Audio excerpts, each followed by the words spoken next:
What's good, everyone? Timothy here, back again with another video. Welcome to Inspire with Drones. And today is December 6th, and I am basically just here to simply spread the awareness, spread the message of what's going on currently with the DJI drone ban. Now, I recently communicated with Vic Moss. Those who know him or don't know him, Vic Moss, he is a huge advocate in the drone industry. He really gets the opportunity to really sit at certain tables that we don't get privileged to sit at, and gather information and details to bring back to the drone industry. And so who better to inform us of what's going on than him? So he allowed me to use his video. And so what I'm going to do, I'm not going to be long here. I'm going to play his video. It is quite long. It's a little over 30 minutes, so please bear with me here. But it's information you need to know because it's really important. And what I want to do is there are a few links to certain House representatives, senators, and congressmen, and so forth that I will be putting in the description below. Listen, we have to act now because things can change as soon as next week, and next week may be too late. And so we need to take action. We need to do our part as much as we can to reach out to our local representatives to let them know about how this possible ban will really impact us, okay? So without further ado, I'm going to share this video. I won't come back on afterwards. That will be it. But do like, share, and subscribe if you haven't already done so, because this is really serious, all right? So here we go. Here's the full video of Vic Moss bringing us up to speed with where we are with the DJI drone ban. All right. We need to talk about what's happening right now. Today's December 4th, and you need to get out there and you need to reach your elected officials. You also need to reach some targeted Congress folks here. I'll talk about here towards the end as well, and get them to understand that what they're trying to do in D.C. will be just horrific for this industry, quite possibly industry destroying.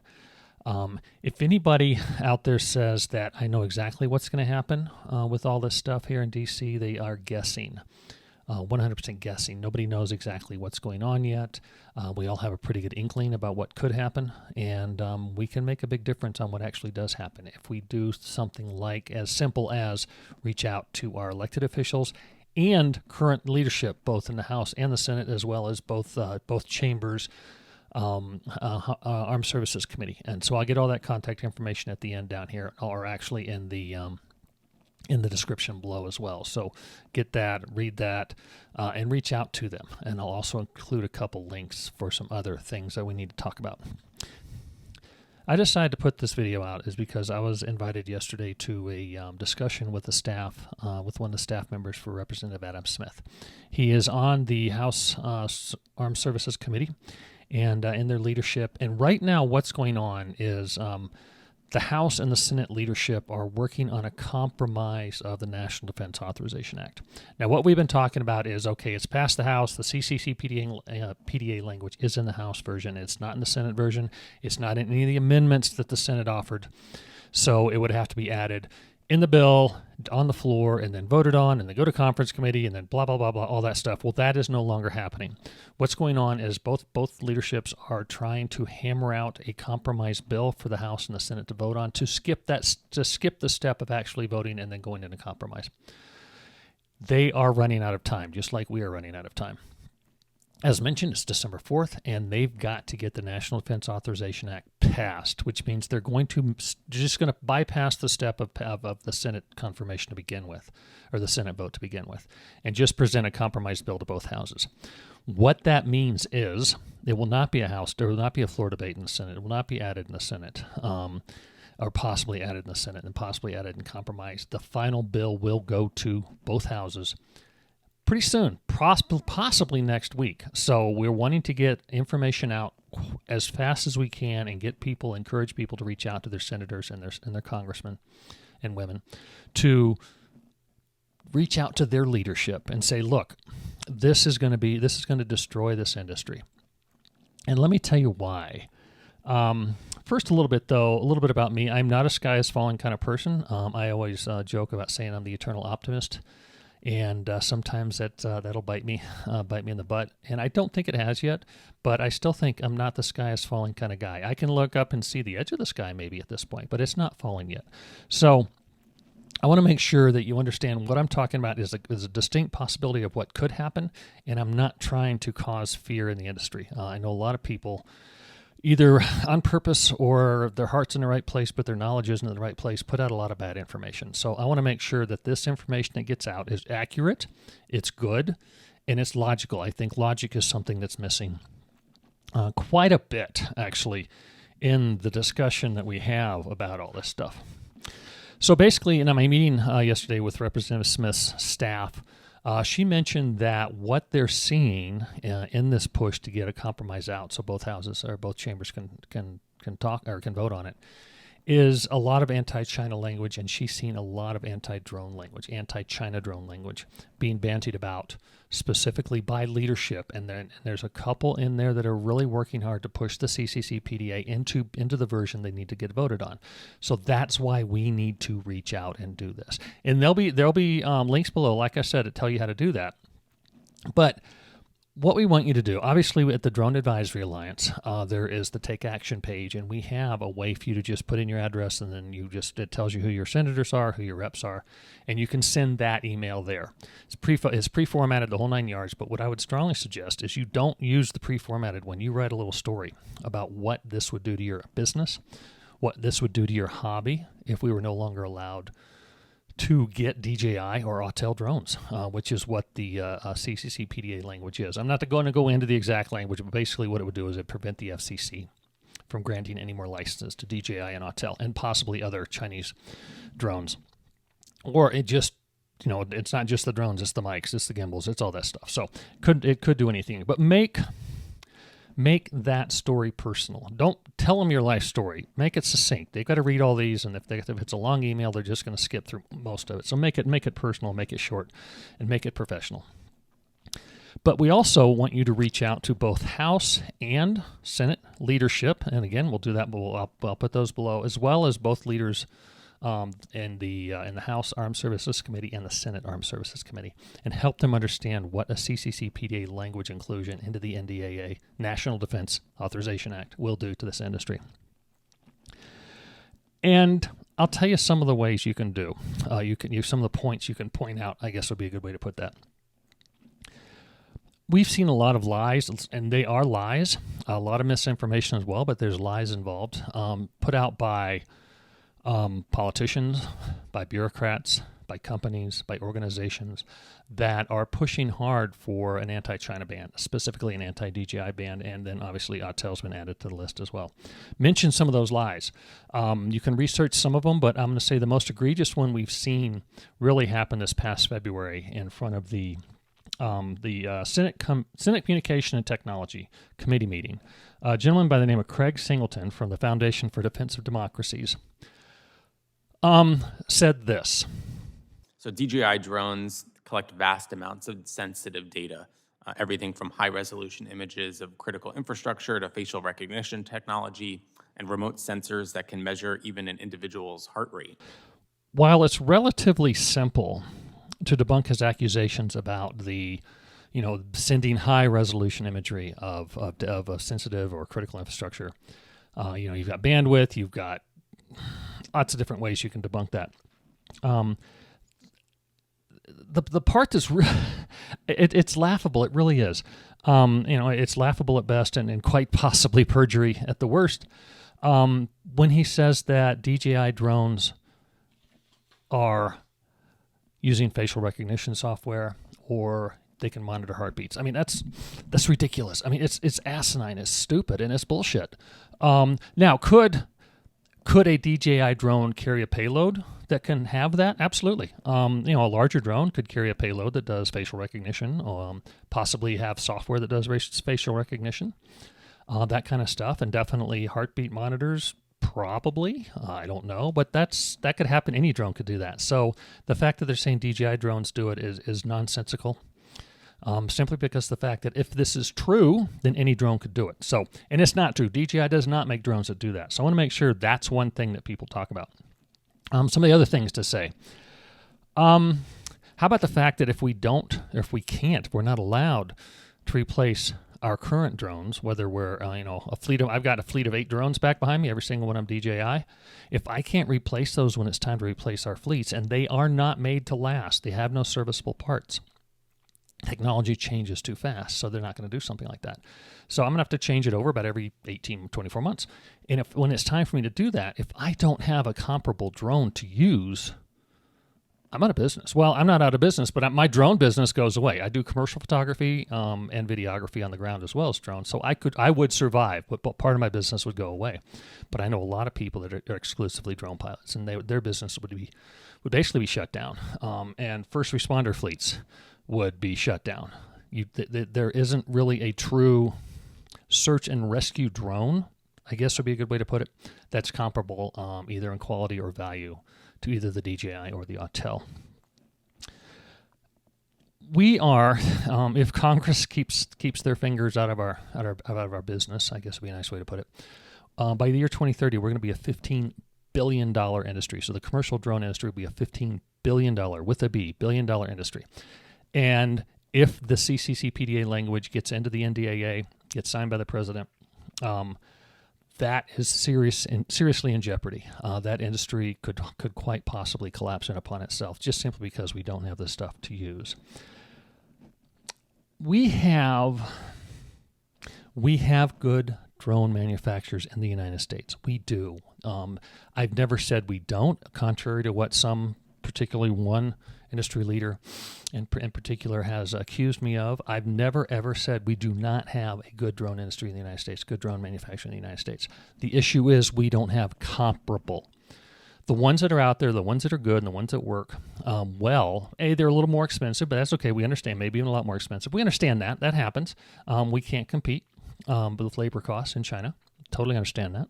We're a global economy. The sooner we recognize that, the better off we'll be. But those drones are either A, targeted towards first responders, specifically SWAT, or B, for enterprise drone groups. Enterprise drone users. And I'm glad we have it, and we should be grateful that the American drone industry is putting out capable drones in that sphere, in that enterprise division, because there are times when we should not be flying DJI drones, or any Chinese drones for that matter, or any maybe allied drones and U.S. drones are fine, but other than that, we shouldn't be flying. And so we need those. We need that. We need that sector to have those drones that are capable to pull off the jobs that need to pull off. The problem is, 90% of us, I would say 95% of us being the drone pilots, commercial drone pilots in this country, don't use enterprise drones. A lot of us do. I have too, as a matter of fact. But they're DJI, obviously. But I use enterprise drones, and I have the option to not use DJI. There are drones out there, the Anzu specifically, where I could use. But the other stuff, the Mavics, the Airs, the Minis, the Inspires, the Matrices, and let's talk about the Evos and the Maxes and the Lights, the Autels. Nobody, U.S. or otherwise, any of our allies, any of the U.S. manufacturers, are making anything that replaces that. And that's 90+% of the use out there are those drones. So in 3 to 5 years, or sooner, probably, I would say maybe even 2 years, our drone fleets are done. I'm not going to put a drone that I don't trust in the air, especially flying over people, near people, over roads, that kind of stuff. So we don't have that drone out there that's going to replace what we are currently using. It does not exist. To my knowledge, if I'm wrong, please comment below. To my knowledge, it's not even under development. Skydio pulled out of the consumer market.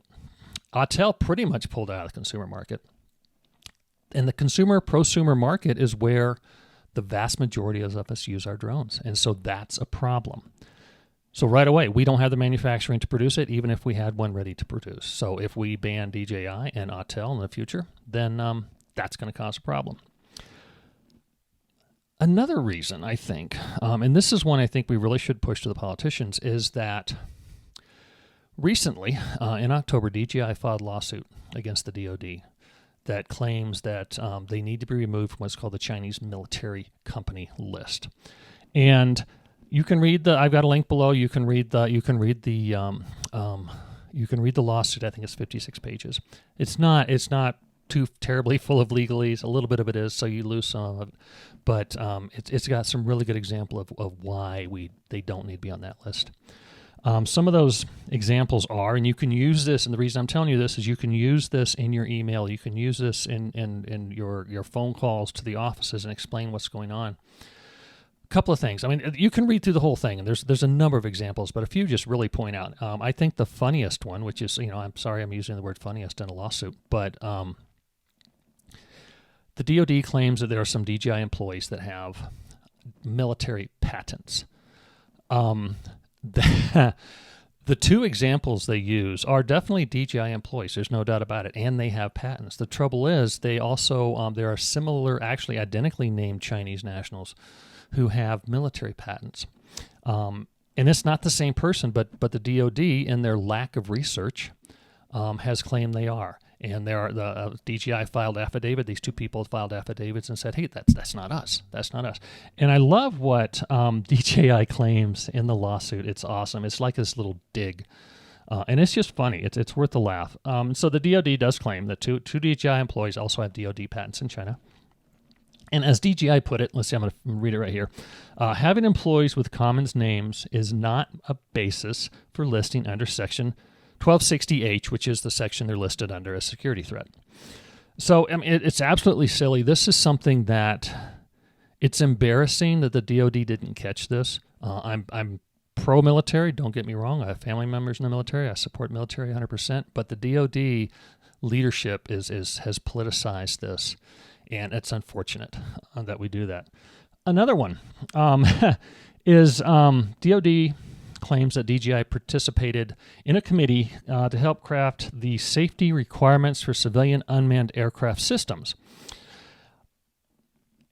And they missed the word civilian, first of all, and that's not uncommon. We do that. We do that here in the United States. We talk to certain companies, including myself, to help craft regulations and things like that. But the funny thing is, here are some of the other companies that were asked to participate in similar committees. We have Nokia, phone people, Ford, motor company, Samsung, Intel, and even Procter & Gamble. So if DJI is being considered a Chinese military company because of their inclusion in that or invitation into that, then those other companies should be as well.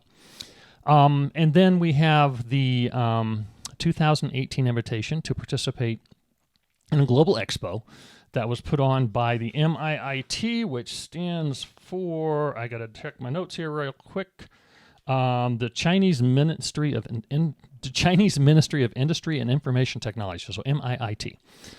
They were asked. DJI was asked to come to a conference on that. Let's forget the fact that DJI didn't even attend. They said, "No, thank you. We don't have time, or we don't want to, or I don't know why they didn't attend, but they didn't attend." Let's talk about some of the other entities that did attend that conference. German Academy of Engineering, International Society of Optical Engineering, the Dutch Technology Entrepreneurs Association, the Italian Ministry of Science and Technology Innovation, and the British Institute of Engineering and Technology, and the Australian Department of Industrial Innovation and Science. So, by DoD logic, or at least bureaucratic DoD logic, I don't want to dump all the DoD into one particular pot, but by DoD logic, those government agencies and organizations that I just listed should also be considered Chinese military companies. I'm sure the Brits would probably disagree with that, not to mention the Australians and any of those other companies or other countries I just mentioned, other departments. DoD also says that since DJI won the Chinese Excellence Industrial Design Award in 2020, they should also be on a Chinese military company list. So let's talk a little bit about some of the other, because it's also an MIIT organization or MIIT award. That same award has been won by Pocket, who makes baby strollers. 59 Casarte, I don't know who that is. I'm sorry, Casarte is the name of the company, which makes washing machines. Xiaomi, which makes water filters. Great Wall, which makes SUVs. Taishan, these are Chinese companies, so I'm not sure I'm pronouncing them right. They make body measurement machines. United Imaging makes PET scanners, and then Boseding, I think is how you say that, they make puffy jackets. So again, the DoD logic just fails me on this. One more example, then I'll move on from this and talk about a few different other examples. The Chinese military uses DJI drones, absolutely. Lots of militaries do around the country, or around the world. And so inclusion or use by a certain military organization or military agency does not necessitate a co-working environment. Case in point, yes, the Chinese military uses DJI, Israeli military uses DJI, Hamas uses DJI. Lots of people use DJI. We get it. DJI does not sell their drones for military use. They don't make drones for military use. They're very adamant about that. They have regulations with their retailers that don't allow that. Anyway, I live in Colorado. I live here in Denver. I love Denver. Beautiful place. Just south of me, about 75 miles, is the Air Force Academy. I belong with a group called the Mountain West UAS. We're a club, drone club. And we were invited down to see the drone training center for the cadets down there. Great place, great organization, or great place to be. A lot of fun. We sat at the commands. I was actually AG, which is a little scary if you think about it, during our little fun exercises. But what's the funny thing here is that, do you know what the Air Force Academy uses at the time, and I'm assuming they use something similar now, to train their cadets how to fly drones? They use the Phantom 4. And so by the DoD definitions, DJI is also an American military company. So you can't have your cake and eat it too. I'm sorry, that just doesn't work. That doesn't work. So we can't have the CCPDA language in the NDAA. And let's get back to that here. Mentioned, yes, we make some good drones. We make some great drones here in the United States, but none of them to replace what we use. 90 to 95% of our businesses would go out of business. And it's just scary to think that people in Washington, D.C. don't get that. It bothers me to no end, and a lot of that is because they're fed misinformation or outright lies by people who are anti-China and anti-drone specific, anti-DJI specifically, whether it's a person, whether it's a company, whether it's an organization, whether it's a bureaucrat, whether it's an elected official. People are spreading misinformation and outright lies. Mr. Singleton, perfect example.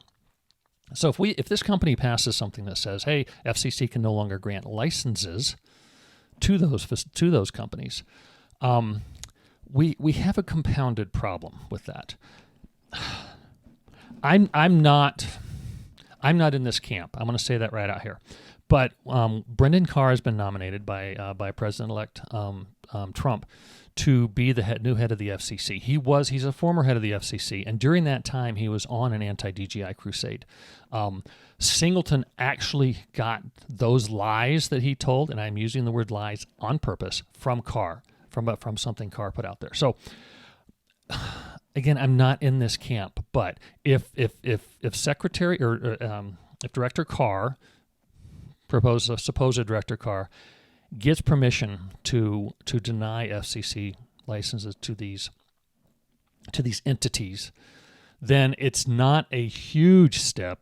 Some people say, I think it's not going to happen, but some people do say that he can retroactively revoke current FCC licenses for those companies. Maybe this is where the eternal optimism part comes in on me, but I don't think that's going to happen, but I'm just putting this out here because it could, but I don't think that's going to happen. And my reasoning is this.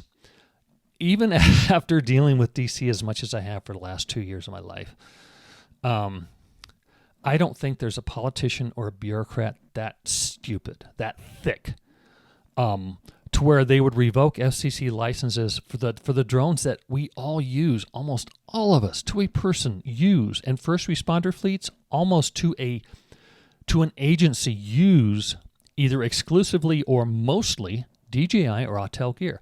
So if Brendan Carr does this, then he is basically putting thousands and thousands and thousands and thousands of businesses out of business overnight, grounding, for all intents and purposes, all first responder fleets. And so it's going to cost jobs, and it's going to cost literally American lives, because now first responders are no longer going to have the best tool they can to find lost people, lost hikers, lost children, lost Alzheimer's patients, that type of stuff. And I know somebody who runs an SAR organization. I'm not going to say who it is because I don't have his information. He's more than welcome to comment down below. He knows I'm talking about him probably if he sees this. He has said there's more than one occasion he come up with names of people who would not be alive today if he did not have a DJI drone at his disposal to find them. So if Carr does this, it would cost American lives, it would cost American jobs, and I don't think he's that dumb. I really honestly don't think. I could keep going on about this kind of stuff. I don't want to. I'm already, this is going to be over half hour, which I didn't want it to be. I wanted it to be closer to 20 minutes just so people would watch it. But the other things that would happen are, if let's say the drone existed that replaced our Mavic or my Mavics or my Minis or my whatevers, we don't have the manufacturing capability in the United States to do it. We just don't. We don't have the chips. We don't have any of that type of stuff. We do not have the capability to manufacture the thousands and thousands and thousands and thousands of drones that will be required to replace them. So again, we're back to the industry going belly up. I'm part of an organization. I'm part of a high school near here that has a drone program. I'm on their advisory board. They exclusively use DJI drones. I know a number of other high schools that exclusively use DJI drones. So we're talking STEM programs, high school STEM programs that would no longer be allowed to really easily and safely teach aviation. And as many of us in the industry like to say, drones are the gateway drug to an aviation career. If we can get kids to understand that drones are cool, drones are the future, drones are a real-life video game in the sky, then we have a really good chance of getting them really excited and bitten by the aviation bug. And we all know we've got a pilot shortage, we've got a mechanic shortage that will get nothing but worse if we don't get kids interested in aviation.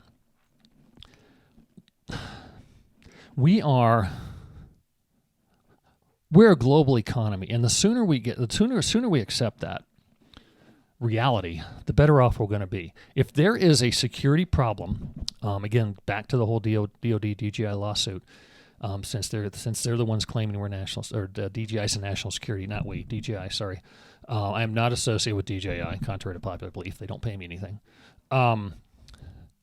If we are national security, or if DJI is a national security issue, then that needs to be addressed, and it needs to be addressed in a manner that is across the board, whether it's a American-made drone, a Chinese-made drone, a French-made drone, whatever.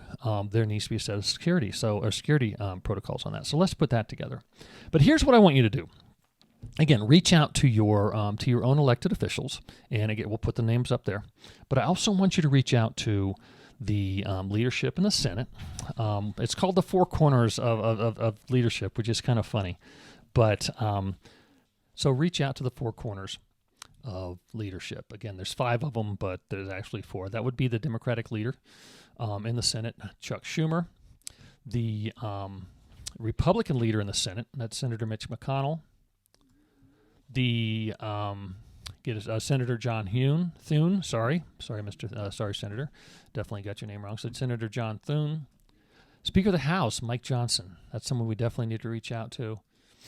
And then the Minority Leader, Representative Hakeem Jeffries, need to reach out to him as well. Again, we'll put all this down below. These are the leaders in the Senate and leaders in the House that will be making a difference in exactly what happens here. The other thing I want you to do is please reach out, in addition to these 5 people and your elected officials, is reach out to the Senate, or the Armed Services Committee of the House and the Senate. So we've got Senator Jack Reed, and we've got Senator Roger Wicker, who are in charge of the Senate Armed Services Committee for now. And then we have Representative Mike Rogers and Representative Adam Smith, who I did talk to, or not him, his staff, yesterday, and they are the House Armed Services Committee chair. So again, Mr. Smith is on our side, but he says, Representative Smith. Let's use this title out of respect. So Representative Smith is on our side. He understands this. He's seen through the politics. He's seen through the bullshit that is being used to cripple possibly this industry. Again, I don't want to be sky is falling kind of guy, but we can see it. If this goes through, we're hosed. This industry is hosed, and we've got to get the Washington, D.C. bureaucrats and the Washington, D.C. elected officials. We're going to keep away from the companies. We're not going to mention the organizations. We need to focus on the elected officials, and these are the ones we need to do. Your elected officials, and these, when they're like 9 people in D.C. that need to be reached out to. And please, please, please, please, please, please be respectful. Please be professional. And either email them or call them. You can reach out to their offices and call them. It's very easy. Congress.gov/membership, and you put in your representative or one of these 5 people or 9 people I just talked to, and their phone numbers pop up. So you can call them. You won't talk to them, obviously. You'll talk to a staffer, possibly even an intern. But call them, email them, tag them in a tweet, whatever. But be professional. One single negative, nasty email, and I've seen them, by the way, can detract from I don't know how many good ones, because it's the nasty one that people are going to remember, not the good ones. So please be professional. I cannot emphasize that enough. You need to be professional, and you need to be factual, and you need to tell them a story about what would happen to you, your business, your recreation, your hobby, your STEM class, your realty, if you're a realtor. How many of your listings have drone photos? How many of them would no longer be able to have drone photos, right? So farmers, ranchers, first responders, anybody, you need to reach out to your elected officials. Again, it's December 4th. We need you to do this week, if at all possible, and get out in front of what's going to come out of the compromise and go to the House and the Senate. They're skipping that step, and we need to act right now. Thank you for your time on this. And if you agree with me, include a link to this. I'm not looking for views. I'm not looking for any of that crap. What I want is I want people to understand that can make a decision or make the decision that affects us. And if you agree with me, that's great. Go ahead and do that. That'd be awesome. If you disagree with me, please comment below. And if you agree with me, comment below as well. But I'm gonna put this caveat on those comments. If you get nasty, if you attack me, if you attack either side, okay, I don't care which side you're on. If you're on my side, if you're on somebody else's side, if you attack personally somebody else's side, I'll delete the comment. The comment will go away. And that's not why I'm doing this. I don't want to have that type of comment going on in my group. We can talk politics, not my group, my video. We can talk politics without becoming political. If you know me at all, you know I say that a lot, and it's true. It's an art we have lost in this country, and we need to get back. So we need to start practicing that. We can talk politics without becoming political. And if you disagree with me, again, I'm not going to delete you if you just simply disagree with me. I'm all for that. Talk to me. I don't know everything. Maybe I'm wrong here. I don't think so, but maybe I am. I may engage you in dialogue, but I will continue to be respectful to you, and I expect you to be respectful to everybody else as well. So again, thank you for your time. Please, please, please make this a priority. We as an industry really, really, truly need this. I don't want to spread fear, but I do want to spread facts. And this is the fact that if we are no longer able to use DJI, if we are no longer able to use Autel, if this gets worse and they start including all Chinese drone products, recreational industry is over. Commercial industry is over. And we will be on the outside as a country watching the rest of the world innovate, watching the rest of the world get further along in drone uses, saving more lives, making more money, working the farms,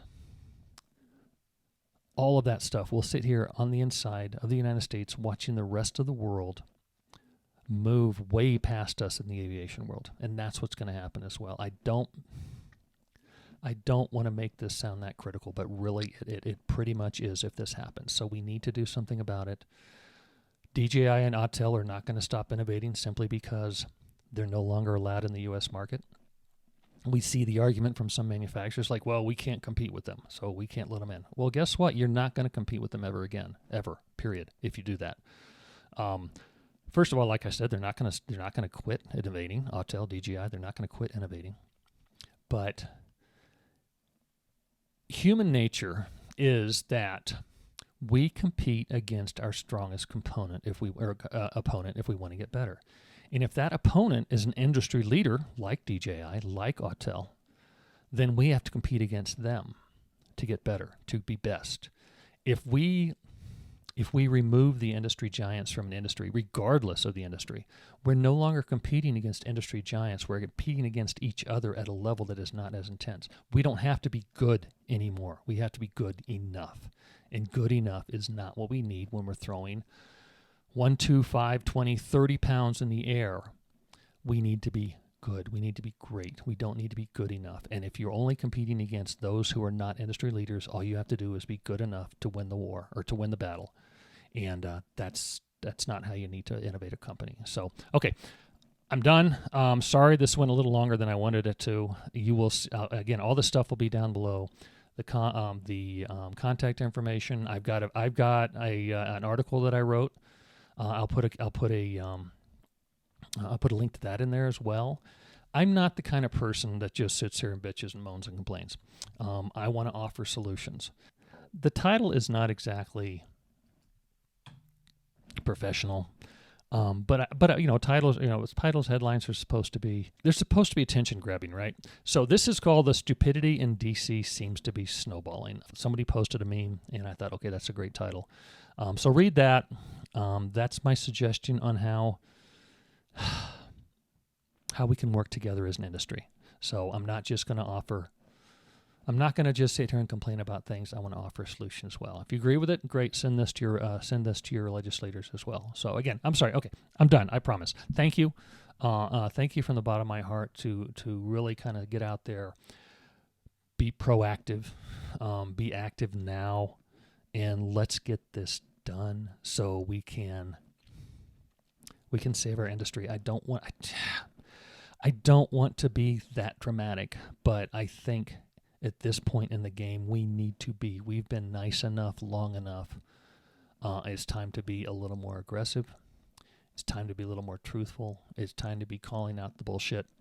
And sorry for the language. This is not my style at all. As you know me, if you know me, you know this isn't my language, but it's done. I'm done with it. And I think it was, what was the movie? I think it was Newsroom or something like that. I can't remember what it's called. But guy stands up and he says, "I'm mad as hell and I'm not going to take it anymore." And network. That's me. And I hope that's you. Thanks again. Seriously, I'm done this time. Please reach out. Appreciate it. And as always, as long as we can anyway, fly safe, fly smart.